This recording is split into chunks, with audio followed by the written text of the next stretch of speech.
Pernah nggak sih ngerasa udah nyiapin pesan penting, tapi kok kayaknya nggak ada yang dengerin? Nah, kali ini kita bakal bongkar sebuah kerangka kerja yang ampuh banget buat mastiin setiap pesan yang kita sampaikan itu nggak cuma nyampe, tapi juga kena di hati. Yuk, kita mulai. Pasti pernah ngalamin kan ya? Kita udah siapin data, argumen, pokoknya udah lengkap semua. Tapi entah kenapa, pesan itu kayak angin lalu aja. Nggak nempel sama sekali di benak audiens kita. Duh, frustrasi banget rasanya. Nah, ada istilah yang pas banget buat fenomena ini, yaitu kebisingan yang tidak terdengar. Ini metafora yang kuat banget loh. Artinya, pesan yang paling brilian sekalipun, kalau nggak nyambung sama audiens, ya ujung-ujungnya cuma jadi suara berisik yang diabaikan. Terus solusinya gimana? Apa kita harus teriak lebih kencang lagi? Tentu bukan itu jawabannya. Kuncinya bukan di volume, tapi di koneksi. Gimana caranya kita berhenti jadi kebisingan dan mulai jadi suara yang beneran didengarin? Dan inilah dia solusinya. 4 pilar persona. Sebuah kerangka kerja yang dirancang khusus untuk membangun jembatan yang kuat antara pesan kita dan orang yang kita tuju. Jadi, keempat pilar ini tuh ibarat fondasi buat kita bisa memahami audiens secara mendalam. Biar pesan kita nggak cuma sampai, tapi juga diterima, dan yang paling penting, dipercaya. Yuk, kita bedar satu-satu. Oke, ini dia keempat pilarnya. Pertama, demografi. Kedua, pain points atau titik masalah. Ketiga, media. Dan yang keempat, bahasa. Masing-masing ini perannya penting banget buat ngebangun persona yang utuh dan terasa nyata. Pilar pertama, demografi. Ini adalah dasarnya. Gampangnya, ini soal siapa audiens kita secara data. Contohnya gini, kebutuhan kesehatan seorang ibu muda yang kerja di kota besar, itu kan jelas beda banget sama kebutuhan seorang petani di desa. Konteks ini yang menentukan segalanya. Nah, pilar kedua ini nih, disinilah sihirnya terjadi. Pain points itu kayak kunci emosional. Di sini kita nggak lagi ngomongin siapa mereka, tapi apa yang mereka rasakan. Kepercayaan itu baru bisa lahir kalau mereka ngerasa kita beneran paham masalah mereka. Dan ada satu pertanyaan sakti buat ngegali pain points ini. Sebenarnya apa sih yang bikin mereka kepikiran sampai nggak bisa tidur? Apakah itu soal biaya sekolah anak? Atau jangan-jangan soal birokrasi yang ribet? Nah, itulah ketakutan mereka yang sebenarnya. Coba dia perhatikan slide ini menarik banget. Ada bedanya antara masalah teknis dan ketakutan emosional. Seseorang mungkin nggak terlalu takut sama istilah medis diabetes.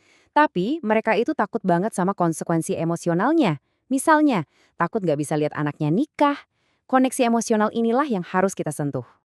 Pilar ketiga, ini soal di mana. Kita bisa aja punya pesan paling keren sedunia. Tapi kalau kita ngomong di tempat yang salah, ya percuma, nggak bakal kedengeran. Misalnya, mau ngajak ngobrol lansia di desa lewat Twitter atau X, iya boncos. Grup WhatsApp keluarga atau lingkungan itu jauh lebih kena sasaran. Dan pilar terakhir, bahasa. Inilah jembatan kepercayaan itu sendiri. Ini bukan cuma soal pilihan kata loh, tapi juga soal gaya, nada bicara, bahkan sapaan. Bahasa yang pas itu bikin audiens kita langsung ngerasa, nah ini dia nih, orang ini ngerti gue. Oke, cukup teorinya. Sekarang biar makin kebayang, kita coba terapkan semuanya dalam praktek. Yuk, kita kenalan sama satu contoh persona yang bikin semua konsep tadi jadi jelas banget. Kita sebut saja Ibu Sari. Nah, coba lihat gimana keempat pilar tadi langsung hidup di dalam profil Ibu Sari. Demografinya jelas, pain points-nya juga spesifik banget.